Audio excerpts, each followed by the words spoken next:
We're going to just look at a couple of scriptures, and God is marvellous. Let's just say, God, you are absolutely marvellous. Oh, we're so privileged that we can be in a country where we can just celebrate who you are openly.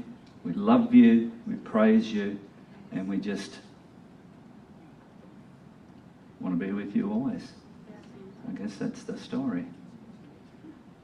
I want to share a couple of verses. And really, these verses are going to tell my story today. And your story, basically. But here's two verses together. This is Hebrews chapter 10, and just verses 11 and 12. And they're just fabulous. We appreciate the work going on over there. It's great. Thank you.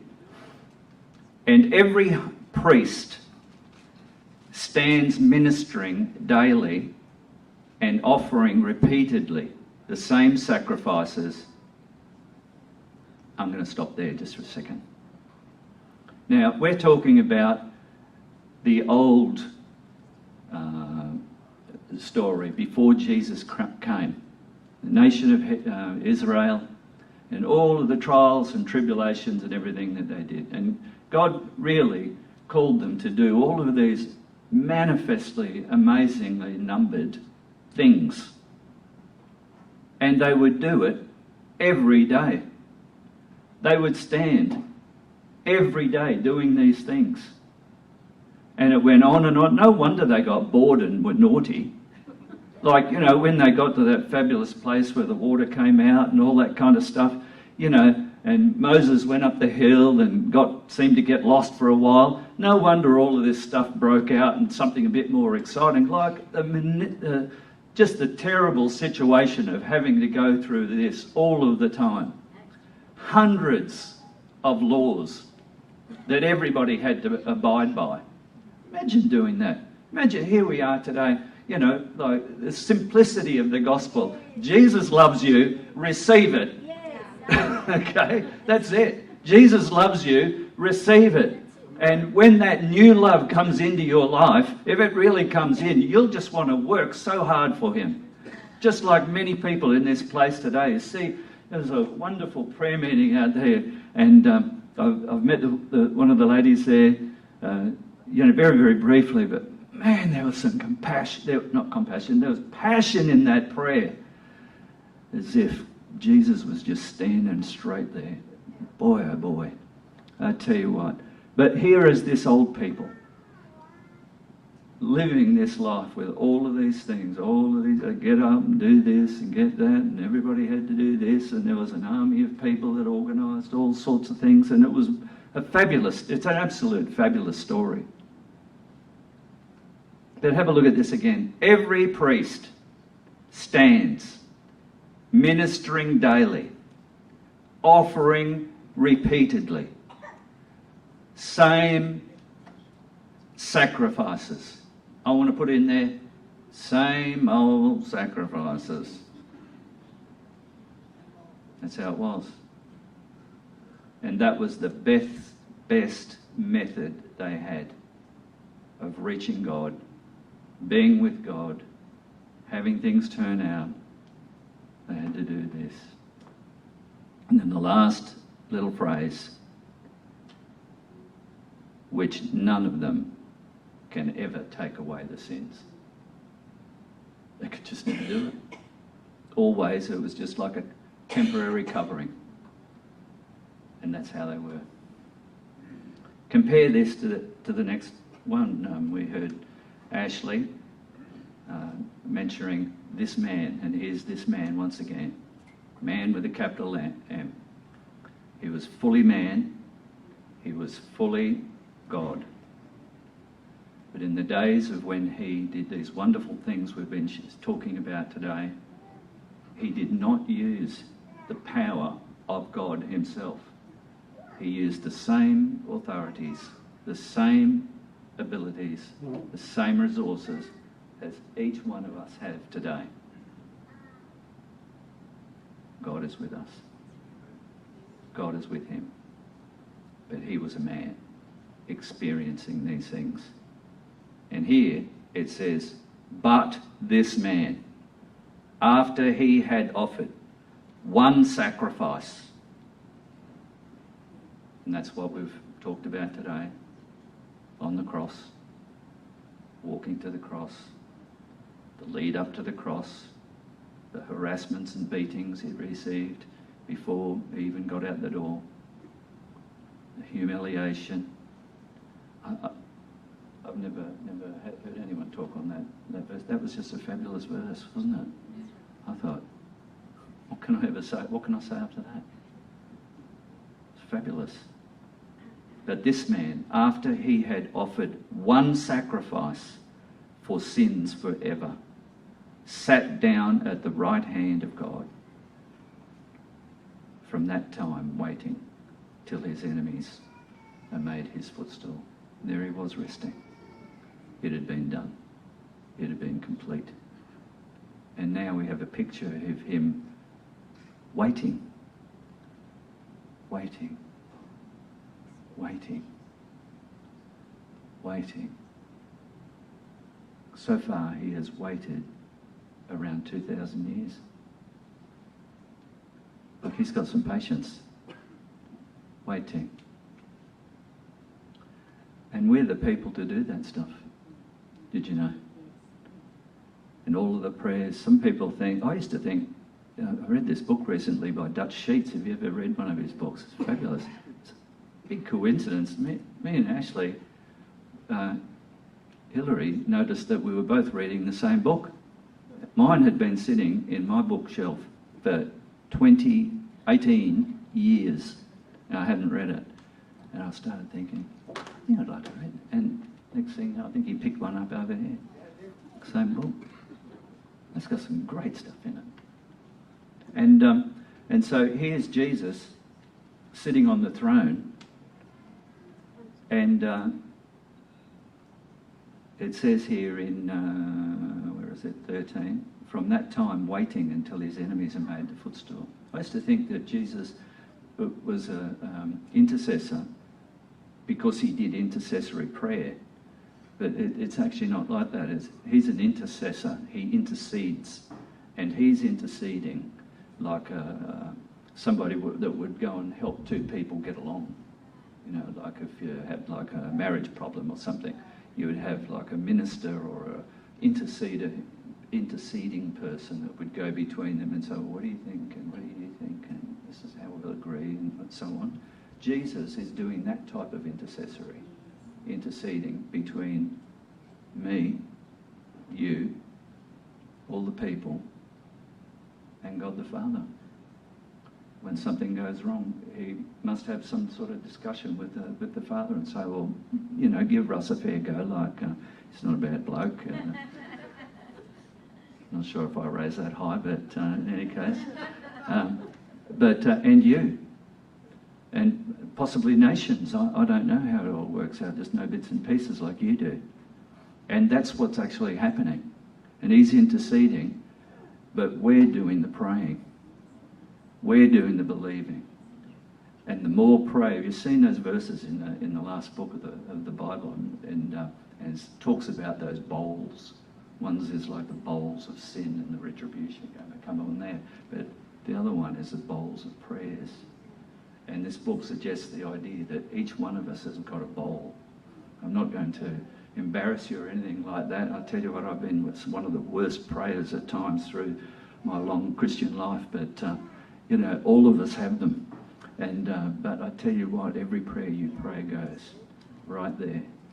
Every single prayer, and it's building and it's building. I'm praying today that some people here will just get a hunger for it, just a hunger for prayer, and a hunger for believing for souls, and a hunger for believing for healings, and a hunger for believing in miracles and signs and wonders. I love it. Come on, let's give him a hand. Let's give Jesus a hand. Come on, let's bless him. Let's honour him. Let's honour him with our prayers. Let's honour him. There's certain people that you have been called.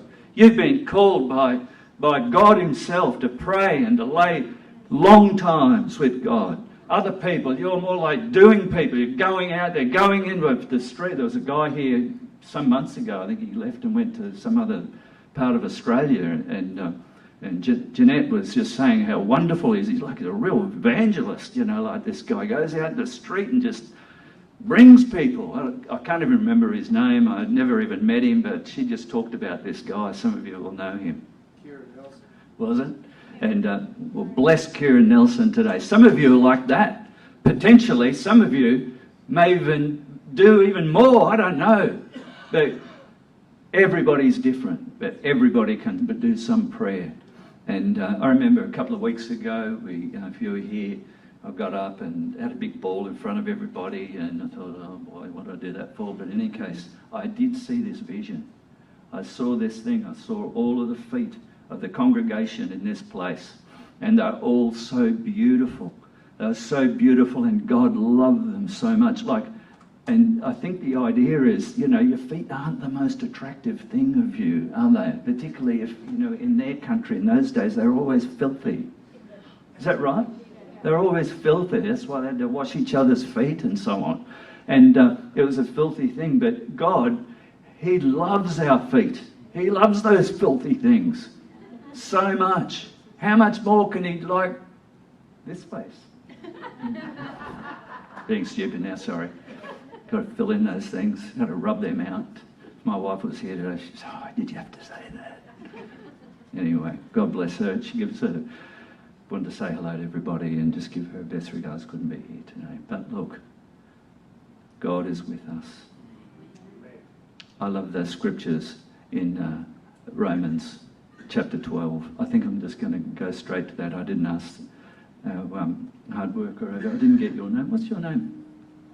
Hannah. Hello, Hannah. Russell. Let's just have a look. I want to have a look at this verse in Romans today. It's chapter 12. And particularly the second verse. Thanks, Hannah. Yeah, Hannah. Yeah, did I say that right? Hannah? Anna. Thank you.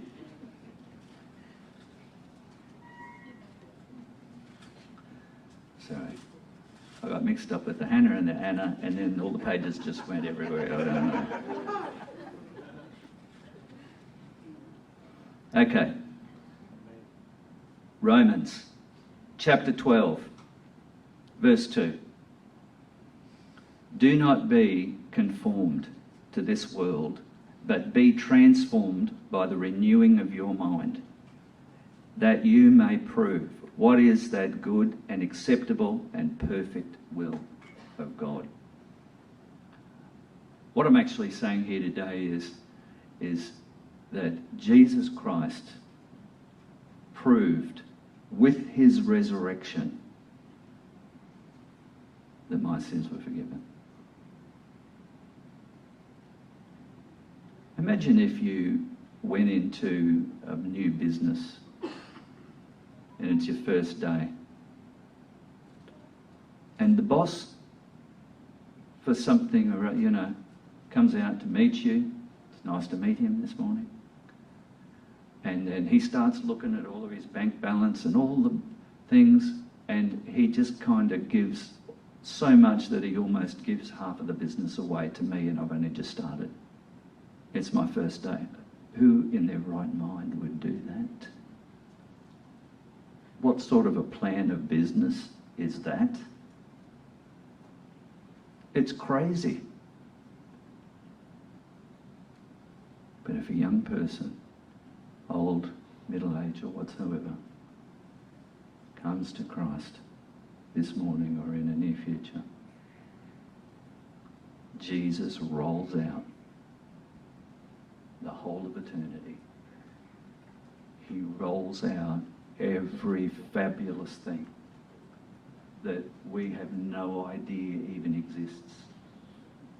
He rolls out himself personally to me, to you, to whosoever. Can you imagine that? Imagine having a business model like that. It is extraordinary. He lays down every single thing and says, it's yours forever. You know, like any businessman would be saying, as long as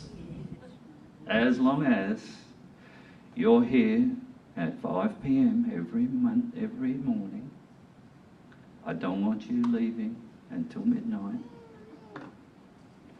If you ever make a mistake, I will call the police and make you unworthy to have any position like this. You know, like in this whole big list.